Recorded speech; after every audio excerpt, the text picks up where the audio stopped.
শুরুতে জানিয়ে দেব রাশিয়ার আক্রমণ ঠেকাতে এবার উন্নত মানের লেজার অস্ত্র এনেছে ইউক্রেন। জানিয়ে দেব ইউক্রেন যুদ্ধে ট্রাম্পের সঙ্গে সমঝোতায় রাজি হয়েছে ভ্লাদিমির পুতিন।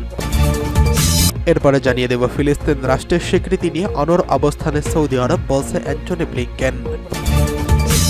সর্বশেষ জানিয়ে দেব আসাদের পতনের পর সিরিয়ায় সেনা মোতায়েন দ্বিগুণ করছে যুক্তরাষ্ট্র।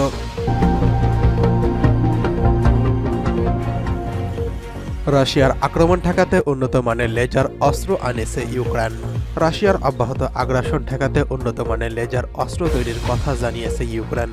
মূলত ড্রোন ভূপাতিত করার জন্য এই সিদ্ধান্ত নিয়েছে কিয়েভ। এই লেজার অস্ত্র 1 মাইল দূরে আকাশের লক্ষ্যবস্তুতে হামলা করতে পারে। অবশ্য ইউক্রেন যুদ্ধ শুরু হওয়ার পর থেকে ইউক্রেনের ড্রোন ধ্বংসের লেজার অস্ত্র ব্যবহার করে আসছে রাশিয়া। এবার এই সক্ষমতা অর্জন করল প্রতিপক্ষ ইউক্রেন। লেজার অস্ত্রটির নাম ট্রাইভোজ। চলতি সপ্তাহে ইউরোপ প্রতিরক্ষা শিল্প সম্মেলনে অস্ত্রটি প্রকাশ্যে সামনে এনেছে ইউক্রেন। আজ এক প্রতিবেদনে এই খবর জানিয়েছে ভারতীয় সংবাদ মাধ্যম এনডিটিভি। ইউক্রেনের মানববিহীন সশস্ত্র বাহিনীর কমান্ডার ভাদিম শখরভস্কি জানিয়েছেন, আজ আমরা ইতিমধ্যে এই লেজারের সাহায্যে 2 কিলোমিটারেরও বেশি উচ্চতায় বিমানে গুলি করতে পারি। এটি সত্যিই কাজ করে, এটি সত্যি বিদ্যমান। শখরভস্কি আরও বলেছেন, আমি যদি ভুল না করি তাহলে ইউক্রেন এমন পঞ্চম দেশ যার কাছে লেজার অস্ত্র রয়েছে। আমরা এখন এই কথা বুক ঠুকে বলতে পারি। ইউক্রেন নিজেই এই অস্ত্র তৈরি করেছে নাকি অন্য কোনো দেশ সাহায্য করেছে তা স্পষ্ট নয়।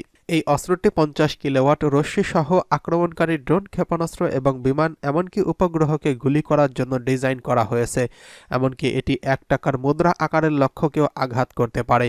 এর পরিসীমা সম্পর্কিত তথ্য খুবই গোপন। প্রতিরক্ষা মন্ত্রণালয় জানিয়েছে, এটি যে কোনো লক্ষ্যবস্তুতে হামলা করতে পারে। লেজার টার্গেটকে তাৎক্ষণিকভাবে 3000 ডিগ্রি সেলসিয়াসের বেশি গরম করে। এছাড়া বন্দুকের মতো এতে গুলি ফুরিয়ে যায় না। যতদিন বিদ্যুৎ থাকবে ততদিন এই কাজ চলবে। এদিকে ইউক্রেন যুদ্ধ নিয়ে ট্রাম্পের সঙ্গে সমঝোতায় রাজি হয়েছেন ভ্লাদিমির পুতিন। অবশেষে যুক্তরাষ্ট্রের প্রেসিডেন্ট নির্বাচনে জয়ী ডোনাল্ড ট্রাম্প যদি সত্যিকার অর্থে রাশিয়া ইউক্রেন যুদ্ধের অবসান চায়, সেক্ষেত্রে তার সঙ্গে সমঝোতায় যেতে রাজি আছেন রাশিয়ার প্রেসিডেন্ট ভ্লাদিমির পুতিন।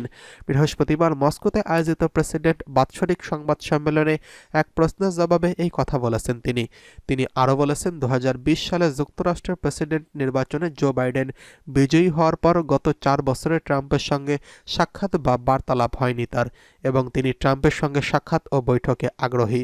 সংবাদ সম্মেলনে পুতিনকে সাংবাদিকরা প্রশ্ন করেছিলেন, ট্রাম্পের সঙ্গে বৈঠক হলে ইউক্রেনের যুদ্ধ অবসানের জন্য রাশিয়ার পক্ষ থেকে কোনো প্রস্তাব দেবেন কিনা। উত্তরে পুতিন বলেন, যুদ্ধে এই মুহূর্তে আমরা শক্তিশালী অবস্থান রয়েছি। এমনকি 2022 সালে রুশ সেনারা যখন ইউক্রেনে সামরিক অভিযান শুরু করেছিল, সেই সময়ের তুলনায় রাশিয়া সার্বিকভাবে এখন অনেক বেশি শক্তিশালী। তাই আমাদের পক্ষ থেকে ট্রাম্পকে নতুন কোনো প্রস্তাব দেওয়ার প্রয়োজন নেই। প্রস্তাব বরং আসা উচিত কিয়েভের থেকে, কারণ যুদ্ধের প্রতি ইউক্রেনীয়দের সমর্থন কমেছে। আমার ধারণা শিগগিরই এমন সময় আসবে যখন ইউক্রেনের জন্য আর একজন মানুষের যুদ্ধকে সমর্থন করবে না। তো আমি এইটুকু বলতে পারি যে রাশিয়া আলোচনা ও সমঝোতার জন্য প্রস্তুত। এখন প্রশ্ন হলো, অন্য পক্ষ ইউক্রেন আলোচনার জন্য প্রস্তুত কি না। সংবাদ সম্মেলনে পুতিন জানিয়েছেন, ইউক্রেনের সঙ্গে শান্তি সংলাপ শুরুর ক্ষেত্রে মাত্র একটি পূর্বশর্ত রাখতে চায় রাশিয়া, আর তা হল দেশটির বৈধ ও নির্বাচিত সরকারের প্রতিনিধিদের সঙ্গে কেবল বৈঠকে বসবে রুশ প্রতিনিধি দল।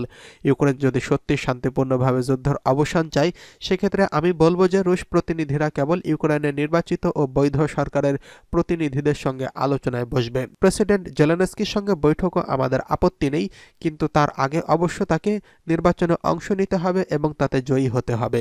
প্রসঙ্গত, ইউক্রেনের ক্ষমতাসীন প্রেসিডেন্ট ভ্লাদিমির জেলেনস্কির মেয়াদ শেষ হয়েছে 2022 সালে, কিন্তু একাধিকবার সামরিক শাসন ডিক্রি জারির মাধ্যমে এখনও ক্ষমতায় আছেন তিনি।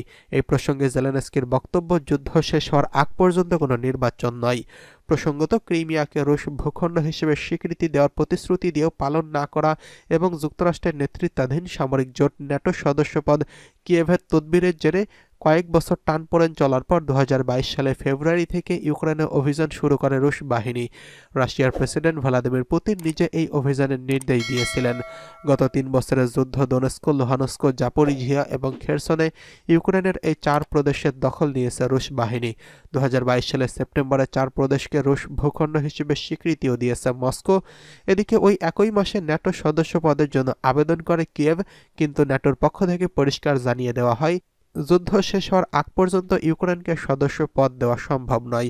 এর কিছুদিন পর মস্কোর পক্ষ থেকে কিয়েভকে প্রস্তাব দেওয়া হয়, যদি ইউক্রেন আনুষ্ঠানিক ও সাংবিধানিকভাবে ক্রিমিয়া, দোনেস্ক, লুহানস্ক, জাপোরিঝিয়া ও খেরসনকে রুশ ভূখণ্ড হিসেবে স্বীকৃতি দেয়, তাহলে ইউক্রেন যুদ্ধ বন্ধ করবে রাশিয়া।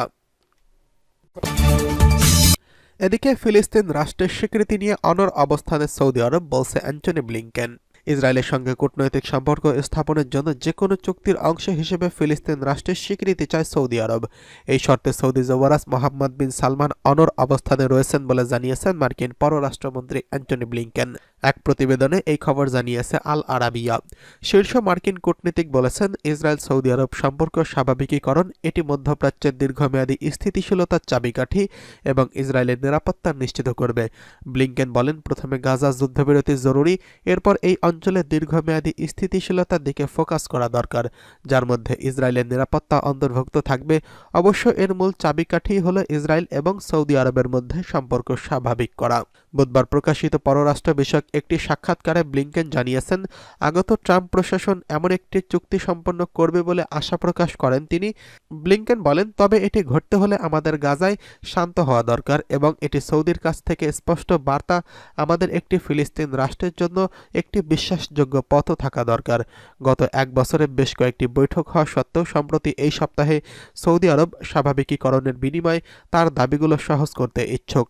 রিয়াদ বরাবরই পূর্ব জেরুজালেমের সাথে 1967 সীমান্তের উপর ভিত্তি করে একটি ফিলিস্তিন রাষ্ট্রের দাবিতে তার অবস্থানে অনড় অবস্থান জানিয়ে এসেছে। গত বছরের 7 অক্টোবর থেকে 44,000-এরও বেশি ফিলিস্তিনি ইসরায়েলি বোমাবর্ষণে নিহত হয়েছেন। ইসরায়েলিরা নিয়মিতভাবে মানবিক সাহায্যকে গাজায় প্রবেশে বাধা দিয়েছে, যা মার্কিন যুক্তরাষ্ট্রের সাম্প্রতিক সতর্ক বার্তায় পরিণত হয়েছে। ওয়াশিংটন এবং বাইডেন প্রশাসন ফিলিস্তিনি জনগণের বিরুদ্ধে ইসরায়েলি হামলাকে গণহত্যা বলে উল্লেখ করতে ব্যর্থ হওয়ায় ব্যাপকভাবে সমালোচিত। প্রথম মেয়াদে ইসরায়েলের সঙ্গে সংযুক্ত আরব আমিরাত, বাহরাইন, মরক্কো এবং সুদানের কূটনৈতিক সম্পর্ক স্বাভাবিক করতে আব্রাহাম অ্যাকার্ডস সামনে এনেছিলেন ডোনাল্ড ট্রাম্প। এবার দ্বিতীয় মেয়াদে সৌদি আরবের সঙ্গে একই রকম চুক্তি হতে পারে বলে ধারণা করা হচ্ছে।